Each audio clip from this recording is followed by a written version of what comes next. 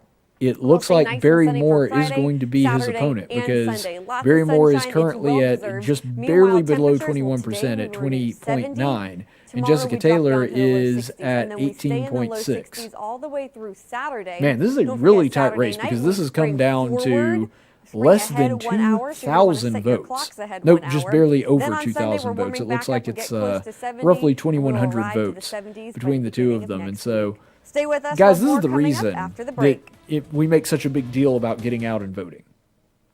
This is the reason that is such an important thing to do. Trying because hard to get a these better numbers, signal, I mean, they are enjoy neck clear and neck. cell And this phone is going to talking very with likely decide who the candidate signalbooster.com. is.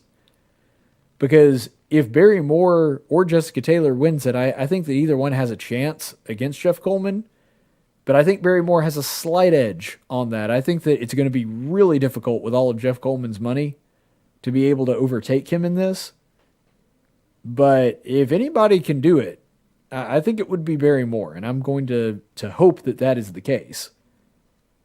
But I mean, Barry Moore is now got a substantial.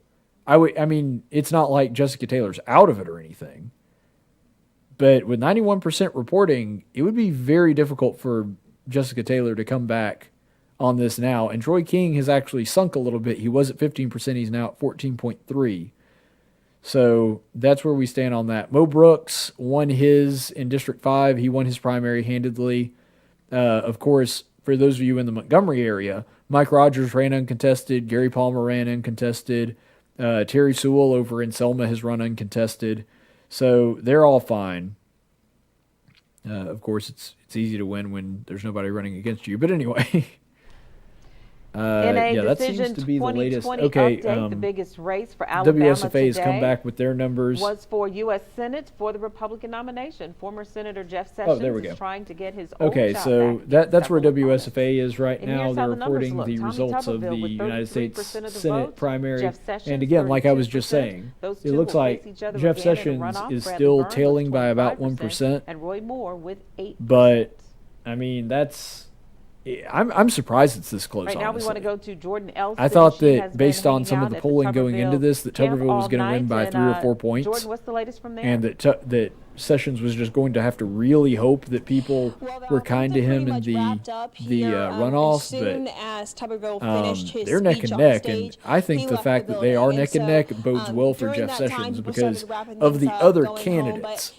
I feel like you're going to have a lot more Bradley Byrne voters going to Sessions than you are going to Tuberville. And I think that's an advantage. I think that if you now, Lord knows I'm really bad at predicting election results, but if you put a gun to Caleb Colquitt's head and said you have to pick who you think is going to do it, with the results and the numbers as they are right now, I think you got to give the edge to Sessions.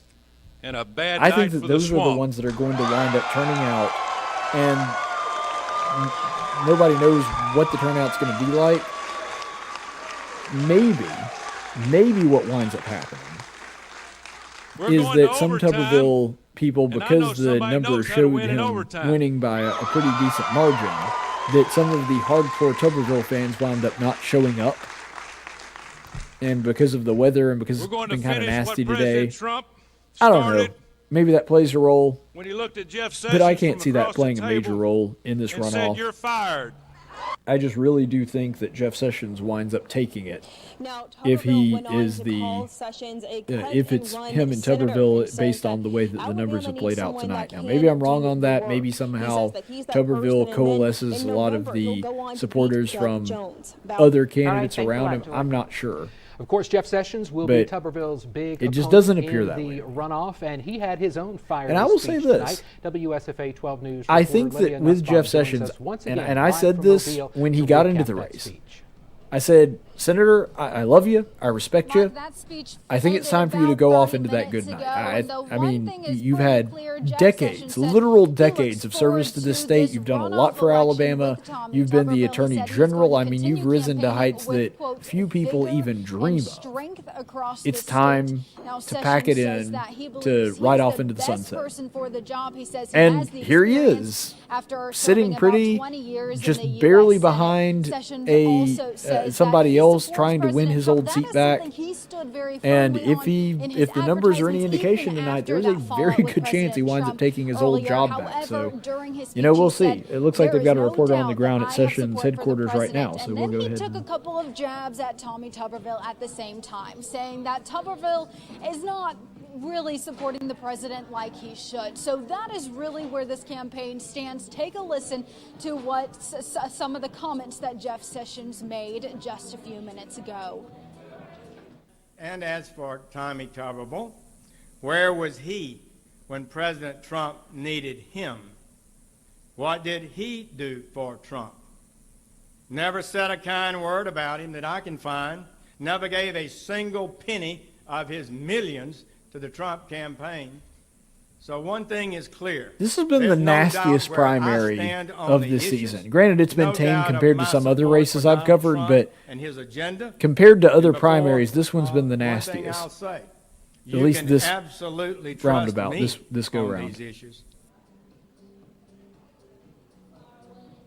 Now, earlier in this speech, Jeff Sessions did say that what is most important is that Senator Doug Jones is not representing Alabama. He said someone else needs to represent Alabama and represent their beliefs. So we're going to be covering. And you know what? I think that a lot of Alabamians feel that way. Because I've been very critical of Tuberville and his, very one-dimensional candidacy thus far. Good work tonight. Thanks for that report. But if it's between him and Doug Jones, I'm still going to vote for him. Is in third place in that U.S. Senate. I wish that he were more robust and I wish that he was better at answering questions and we had a better idea of what he believed and why he believes it and the kind of policies that he'll support. But ultimately, based on the very, very little I've heard, it can't be any worse than Abortion Jones holding the seat from the state of Alabama. So, I mean, I don't like the idea of voting for Tuberville, but I'm not going to. It's not a hold my nose vote. The future for the state of Alabama. That's an expression you hear a lot in politics. Oh, it looks like we've got Bradley Burns' speech right now. Let's go continue to work for that and work for the good of everybody in this country, and we will all be just fine. Thank you. God bless you, and God bless the United States of America. And of course, the other big race that is likely headed to very a short runoff concession is that race speech by for the Bradley U.S. Burns. House, the District 2 race, which covers much of the WSFA viewing area. As you know, Martha Roby decided not to run again for that seat, and here are the numbers: 7 Republicans running for that seat. Oh, latest Jeff numbers. Coleman is in Looking first forward place, to seeing and this. he's followed by, at last point, it was Barry Moore or Jessica Taylor, if we could pull those numbers up. We do know that Jeff Coleman will be moving into the runoff with one of those other 2 candidates. WSFA 12 News reporter Brian Henry following the Coleman campaign now. Brian? Hey, okay, yeah, there we go. Excuse me, Mark and Val, I'm sorry we're very tired tonight, but a very big night tonight for Jeff Coleman. Well, now that is interesting because looking at those latest numbers, and I'm looking at the breakdown here on the website.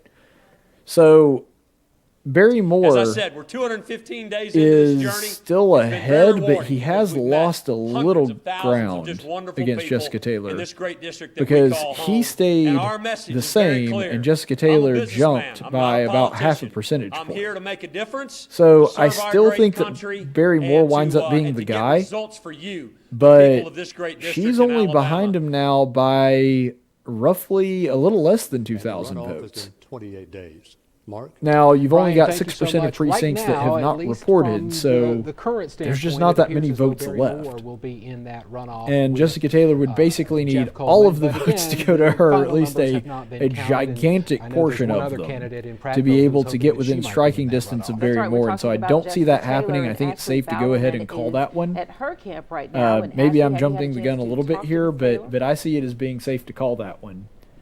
Maybe I'm wrong. I have not had a chance but to talk with Miss Taylor it looks yet. like Barrymore is going to No be the guy. comment from I'm her pretty so comfortable far, but, saying that. You know, now. we're looking at about a 2,000 I was a vote little difference sketchy between because of how Barry close Moore it was. I was a and little Jessica Taylor iffy at the moment, on and we doing have that to at remember that those 90%, last but now we're up couple to votes coming in 94, are and from she still Montauk needs County, and Jessica Taylor is about from 2,000 Montauk County. votes In to fact, be she grew able up here, to so take second we don't place know and go quite up yet against how Jeff this Coleman race in is gonna the turn out. runoff, Those and I last just votes do not rolling see in that could happening really right now. make Let's a go to big Jessica difference. Taylor's So it's all campaign down to here. the wire here to see who is going to make a run for their money against Jeff Coleman tonight, and we are expecting Jessica to give a speech about her results, and as soon as we get word on when that will be, we will fill you in.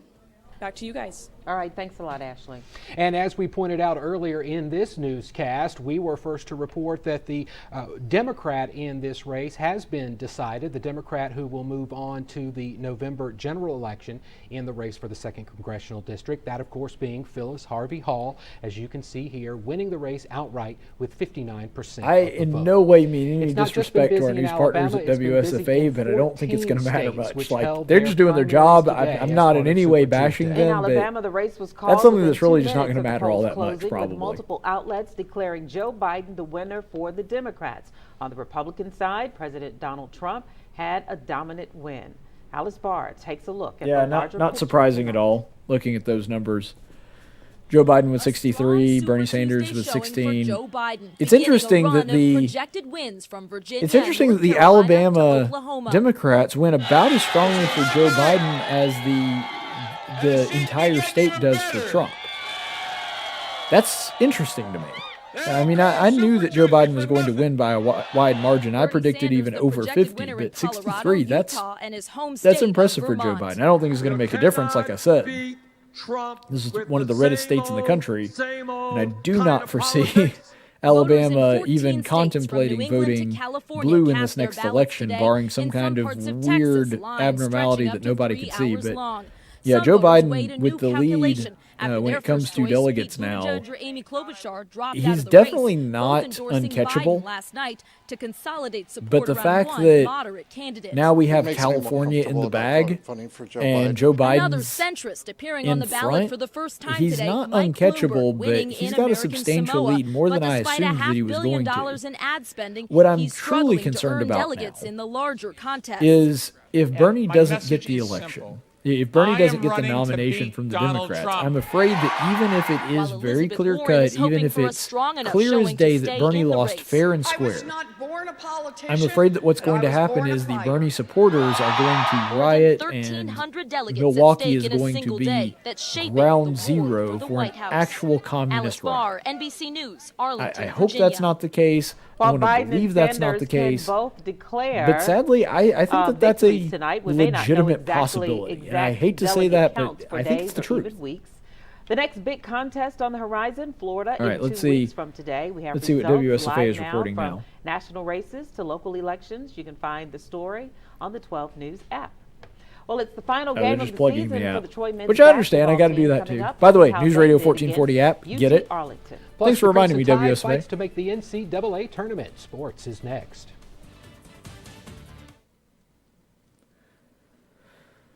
And trying hard to get a better signal? Enjoy clear cell phone talking. I really do want to stick around signalbooster.com. and see how the District 2 race pans out. But while we're waiting, like I said, while we're waiting on WSFA to come back and see about these results, I do want to talk about some of the implications of the Democrat primary on the presidential side. Because right now it looks like Joe Biden is going to be the guy. Now, I think that Joe Biden probably loses to Trump.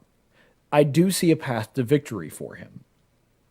And frankly, I think that there may even be a very slight but realistic chance that Bernie Sanders could win if he becomes the candidate.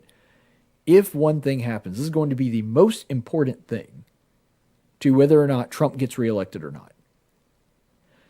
Because Trump is a very unlikable person, and I know that there's going to be people mad at me for saying this. I'm just looking at the poll numbers. Trump has a abrasive personality that rubs people the wrong way and does scare some people. And Trump never won on his personality. I get that there are people in his base that love his personality and love the way that he talks. I get that. I'm not saying that that's illegitimate. I'm saying to get that a for better the majority signal, of the country, enjoy clear outside cell phone of that talking base, with signalbooster.com. his personality is something that most of us would rather do without. And in fact, I would like a lot of the Trump policies without some of the Trump idiosyncrasies and issues. And I spoke to I've spoken to people, relatives, friends of mine that are very big Trump supporters. And one of the most common things I hear about that, I wish he didn't tweet. I wish that he didn't do this. I wish that he wasn't such a big mouth. I wish that he was nicer to people. But they like the policy.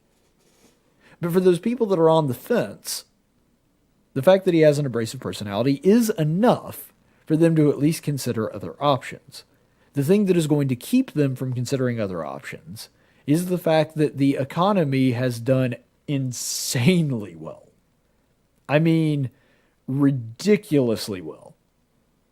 And I hope that it continues to do so. I think that Trump, honestly, the economy here could be even better if he did a couple of other things.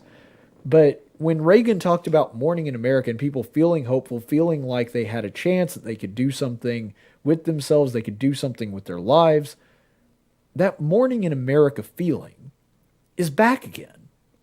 People feel that with Donald Trump. Regardless of whether they like him, regardless of whether they like the way that he talks about people, all of those things. That being back is one of the main reasons that people turned out to vote for Trump. Let's try something different.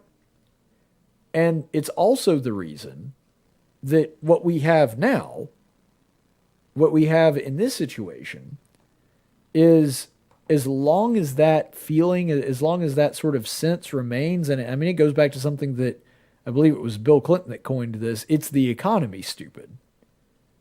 As long as things are going okay and there's not any major problems and people feel like they're safe and they feel like they are secure in some of their economic endeavors and that their family is going to be taken care of and they don't have to worry about being unemployed and all of that stuff, as long as that sentiment is there, Donald Trump is going to win.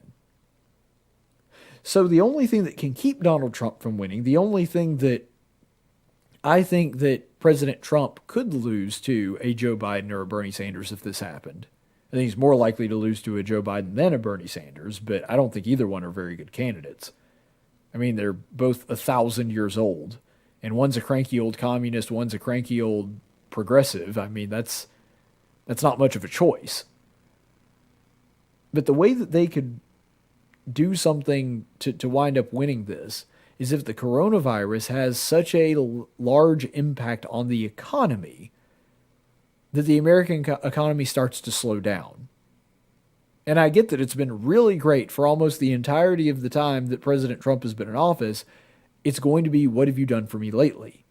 If we see a significant economic downturn, even though President Trump can't control what happens with things like the coronavirus. I mean, even if somehow we wind up where there's no more deaths from coronavirus, we wind up keeping it completely out of our borders from this on out, this is as bad as it gets in America for the coronavirus with just a couple of deaths up in Washington State. That's as bad as it gets. If the global economy starts shutting down because of the coronavirus, if China can't get back to work, and there are shortages, that is going to have ripple effects across the entire globe's economy because China is so instrumental to that. And so even if Donald Trump does absolutely everything right, something that is entirely out of his control might wind up sinking him. And it might give Joe Biden or Bernie Sanders just enough of an edge to be able to bring a message to people that now are not so content, that are not so assured of their family's future. And so it's unfortunate, but this is something that realistically could take Donald Trump down despite the fact that there's really nothing he can do to change it. All right, so we'll do one last check here because WSFA, our news partners over there, have actually ended their coverage. And I understand, it's 11 o'clock. All right, you remember that the only race that we're still looking at is District 2 on the Republican side because it is still a question mark. Jeff Coleman won it. Like, that's not a thing. That's not a thing that is in dispute. But we have 94% of precincts reporting, and we still have Barry Moore and Jessica Taylor basically neck and neck, with Barry Moore at 20.9% and 20,000 votes, Jessica Taylor at just over 18,000 votes with 18.9%. So they are now apart by literally 2%. But with 94% reporting, I feel very confident in saying that Barry Moore is probably going to be the candidate. Now, I hope I'm going to knock on wood here. I hope that I did not just jinx myself because I said that I'm confident in saying Barry Moore, and the universe loves proving me wrong, so I wake up tomorrow and it turns out to be Jessica Taylor. But congratulations to the Barry Moore campaign, and I'd like to say this too, congratulations to Jessica Taylor. I wound up voting for Moore, but Jessica Taylor, I think that she's an interesting candidate, and I'd love for her to run a little bit more robust candidacy in maybe a different race. I think that she's interesting. I think that she at least says a lot of the right things and seems to have a lot of the right ideas. I'd love to actually meet her and get an interview with her. She has not been nearly as generous with her time as some of her opponents, and I think that may have even made the difference. But I would love to see her, and even more so, I would love to see Terry Hasdorf run for something else. Congratulations on those two ladies for running a phenomenal campaign against, somebody that just outspent them by ridiculous levels, quadruple, quintuple levels of cash flow in that campaign. So congratulations to both of you. Wish you the best in the future. Love to have you on the show anytime, talk about future candidacy, that kind of thing. But it looks as though, and I'm calling it now, it looks like Barry Moore is going to be the guy running against Jeff Coleman. And that will be happening 4 weeks from now. They changed it. It used to be 6 weeks. 4 weeks from now, it will be Jeff Coleman, and it very much looks like Barry Moore is going to be the candidate running against him. And I have to say, that's a very easy vote for me. Jeff Coleman can talk all he wants about helping the military, despite the fact that he was, actually convicted for defrauding the military out of millions of taxpayer dollars. Where Barry Moore, on the other hand, is a veteran and a farmer. And so for me, especially considering Barry Moore's very, very conservative track record in the Alabama House of Representatives, that's an easy choice for me. I go with Barry Moore all day long. So that's going to be our coverage for tonight. Hopefully we'll be able to get in a Wednesday show tomorrow. Man, I'm up so late I don't even know what day it is. Hopefully tomorrow we'll have a Wednesday show like we usually do, and then have a big Thursday show where a lot of this reaction is going to take place, and we'll get together with Becky Garrettson as we always do on Thursdays. Thank you so much for being with us for this live primary election result coverage. In the meantime, stay the course, friends. Tactics is a production of News Radio 1440 and Cumulus Media Montgomery. Opinions expressed on this program are those of the host and do not necessarily reflect the opinions of Cumulus Media or our business partners. Graphics by Jessica Dawson. Video production by Jackson Dean. Broadcast studio provided by Faulkner University. Location studio provided by the Dalraida Church of Christ. Copyright 2020.